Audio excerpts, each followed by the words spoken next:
Okay, hello again. We are now going to move on into the first phase of the tissue response cycle, which is the acute inflammatory response phase.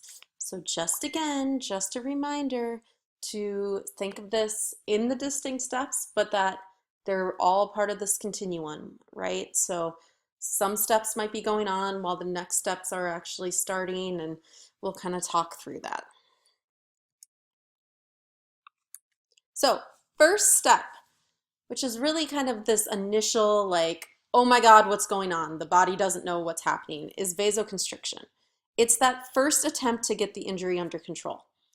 Okay, I like to think about this as, so I don't know if you've seen in movies, like when a robbery is going to happen at a museum and like the metal gates start coming down, um, and they're trying to actually lock the person into the scene of the crime. That's kind of what vasoconstriction is doing. So 10 seconds to about 10 minutes. So this is like by the time you've even gotten over to the person, this is already happening. So it's neuroepinephrine, which you should know from anatomy of being this stimulant part of the fight or flight, actually is stimulating the blood vessels to constrict, mainly in the blood vessels away from the injury site. It does also happen on the ones coming to, but it's mainly an away thing because of that idea. Your body doesn't know if what's happening is a injury or an infection, so it's going to shut it down. So we get decreased blood flow and kind of the very initial coagulation of kind of those smallest broken vessels. Okay, so the hemorrhage is happening, the bleeding is out, and it's that first attempt to kind of lock down the area to try to limit this from happening anywhere else.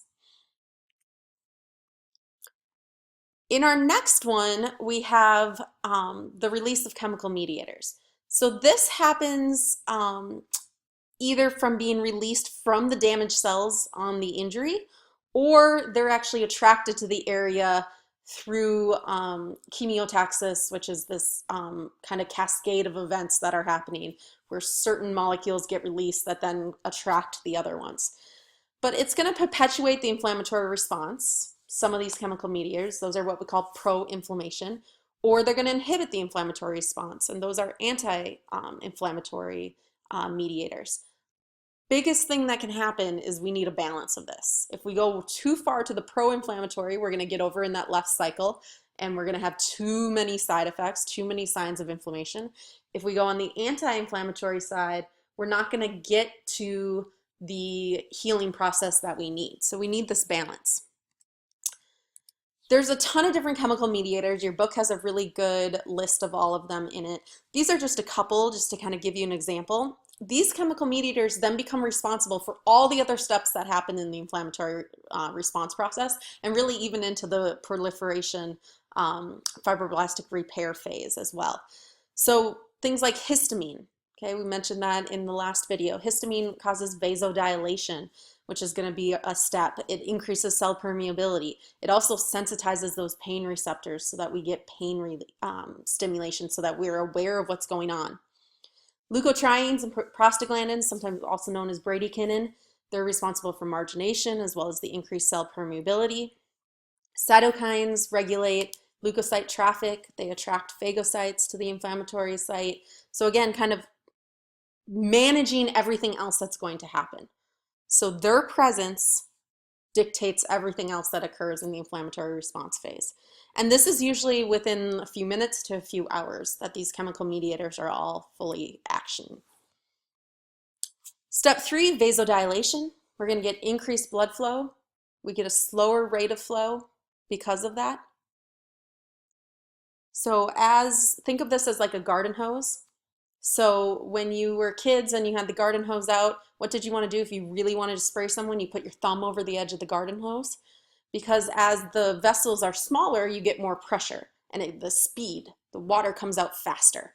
This is the opposite of that. So if we got bigger, we're actually going to slow that flow.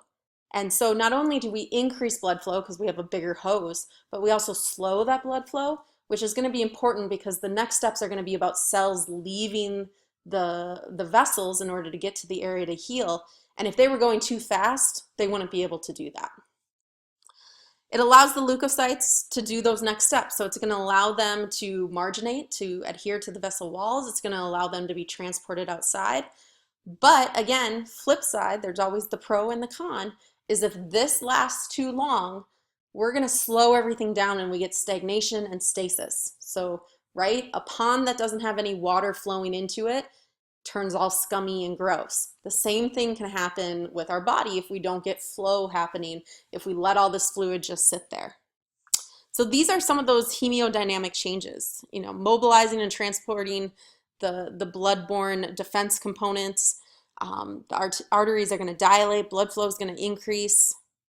Okay, previously inactive capillaries are going to actually open up to try to increase this blood flow. And all that is to allow the next steps to happen. So next we have increased permeability, cell permeability. And this is so that the blood, plasma, tissue fluids can move through. We want the good cells, the cells that are going to clean up and be able to repair, to be able to move across the membranes and get to where they need to be. However, again, flip side, con side, is that this results in more hemorrhaging. That's the whole point. We're trying to let these fluids and these proteins move. And so again, if we can't control this, we could be in trouble. So this increased permeability happens because the cells relax, gaps start to form. Okay, bradykinin and histamine increases the permeability. But then we also get this change in pressures. And we'll talk more about this when we talk about swelling in a later video, but increased osmotic pressure, so the pressure kind of wanting to pull the fluid out, and interstitial pressure trying to pull out, versus the pressure trying to push in. Those all start to get out of balance with each other. So again, we have that slower flow, we have more blood flow so these cells can get to the area, and now we have increased permeability, so they're going to be more likely to be able to move out into the periphery. Next we have margination. Margination is really just that those cells, which normally would want to be running down the middle of the vessel, think of like a highway. They want to be in the fast lane, they'd be all the way over in the left lane going speeds. Well, all of a sudden now they have to exit. And so they're going to start to change lanes and move over to the outside of the vessel so that they can make that exit. Okay, so those leukocytes, which are the white blood cells, which are going to be responsible for all the cleaning that we're going to have, they move from the central flow to the periphery and then adhere to the endothelial walls so that they can be transported out. And that's what we call diapedesis. This is when we start to get exudate to form. So exudate is this swelling, or transudate is what we call it before this point, but now they have white blood cells in it. So like pus that looks white, those are all white blood cells. That's part of the inflammatory process, part of the healing process. And so that exudate is starting to form as a result of both step 4, the increased permeability, and now step 5, the margination. Okay? The only way the margination can really happen is because of that vasodilation, because of that decreased speed. Again, think about trying to take an exit. If you try to take an exit at 70 miles per hour, you're going to miss your exit or fly off. You have to slow down. So we have to slow that blood flow so that we can get the exit to occur. So again, when we talk about exudate, the prostaglandins, specifically PGE1, that's going to increase the vascular permeability, while the prostaglandin PGE2 attracts the leukocytes. So all those chemical mediators keep playing a role. They keep having a job to do in pushing this process forward. Next up, we have phagocytosis. And this is really where the cleaning begins. So everything else has been about getting these white blood cells to the area. Now they can start cleaning up.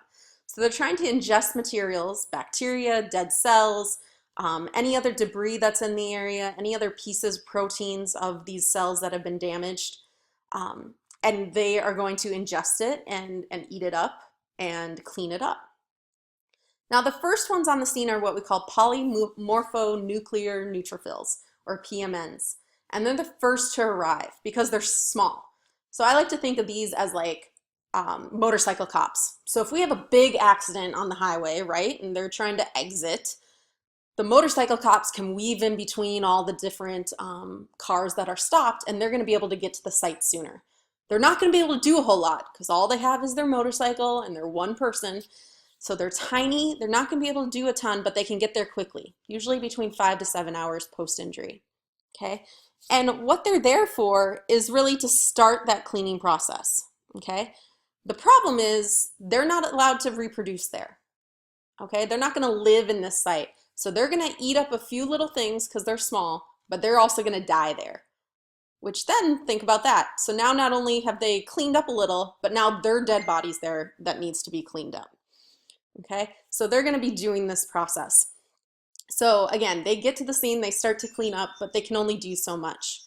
The bigger guys, the macrophages, those are the next ones on the scene, and they're the ones who are really gonna get to work. So they can actually move in. So this is like after a big, hurricane or whatever. Again, first people that are gonna come in, they're gonna start doing some of the cleaning, but then FEMA's gonna come in with huge tractor trailers and campers, and they're gonna set up, and people are gonna live there and clean up there and function there for a long time. And those are the mononuclear phagocytes, or the macrophages. So these are the Pac-Men, okay? So visualize Pac-Man. They're gonna chomp, chomp, chomp, eat everything up, okay? And their job is to clean up, okay? So their job is to stay in that site until all the debris is removed. And as they're cleaning up, the rest of the process is gonna happen. So as they clean up, rebuilding is actually gonna start. And blood is gonna coagulate, the exudate is gonna start to coagulate, and that's actually gonna form the fibrin network, the construction site, for everyone to then start rebuilding, okay?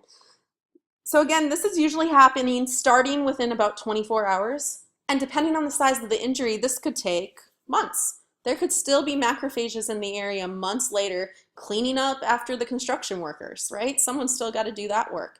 So even after the repair is happening, phagocytosis usually still remains for a while after that. Okay, final step in our acute inflammatory response phase is clot formation, or usually coagulation. And so this is that first step to now finally let's start fixing the problem. So we've started the cleanup, but we still have this flooding out. The area is still really unstable, okay? It's not able to function. So our job is to try to get as much as we can kind of on that area so that it's at least stable, kind of locked down. And so what happens is that we get platelets. So remember, platelets are those little pieces of cell that float in our bloodstream naturally. And when an injury happens, it exposes the collagen fibers in the vessel walls. And now these platelets can stick to those vessel wall fibers. And they do that by actually releasing ADP, which, remember, energy production, ATP turns into ADP. ADP, when it's released, actually forms a sticky substance that acts as glue to allow all the platelets to stick together and form this sticky material. And then as more cells come in, they get stuck in that too. And so we get this, what we call a fibrin clot, or a plug, in order to help kind of localize the area. Okay, there's no blood in this area. We haven't started to regenerate any of that, but it's this unstable kind of leaky patch to try to limit the response. So we're talking about 12 to 48 hours post-injury. The phagocytosis is mostly complete by the end of this phase, okay? Which is then, so once we get this plug formed, then we can start to actually get more stability in the plug. And so I'm less concerned about all these steps that you see here, but basically the cells start to migrate around the wound, and then one chemical turns into another chemical, turns into another chemical. So thromboplastin turns into prothrombin, which eventually gets down to the thing that you need to know, which is thrombin, which is what's going to form that fibrin clot and to really hold it in place. Okay.